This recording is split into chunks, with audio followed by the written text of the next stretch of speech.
Hey guys, Jimmy Vegas here, and we're going to explore the snap settings. So, what are snap settings? Well, easiest way to explain is a way of moving objects around the scene in certain movements. For example, if we were to take this cube and just hold our left mouse button and move, we can see in the transform over here how it changes.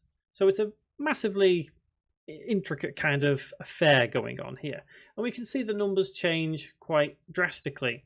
What snap will do is allow you to move this object in any direction in a specified amount. So if I set this back to where it should be at 0, 0, 0, I can hold control and then I can move this object on the same axis and you'll see it snap into position. So I currently have it set to move at half each time. So you'll see this go from 1.5 to 2. So how do we access these snap settings? Well, if we go to edit and down the bottom, the three numbers you're going to be most concerned with is this move X, move Y, move Z. Now you can set these as very intricate numbers, so 2 decimal places. However, I would always recommend setting them to something either whole or half. So we have, for example, 1 by 1 by 1. And if we close that, we can then move this cube 1 at a time. So you'll see this number change to 1. There we go. And now 0.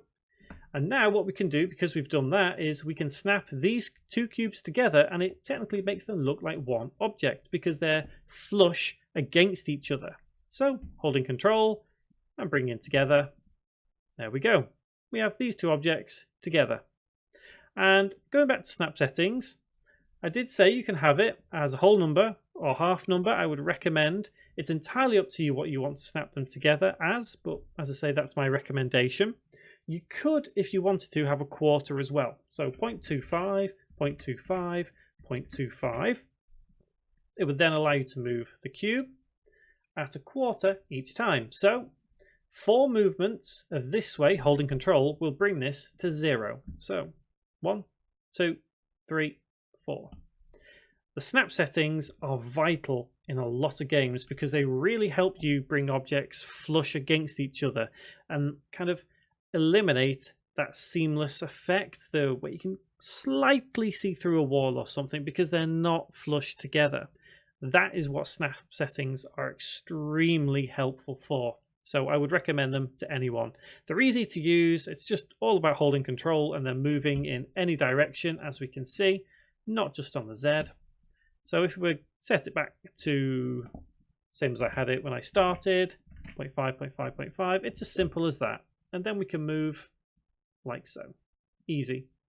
So guys, I hope snap settings are something that will be useful for you. I hope you use them. And if you want to know any more, leave a comment below.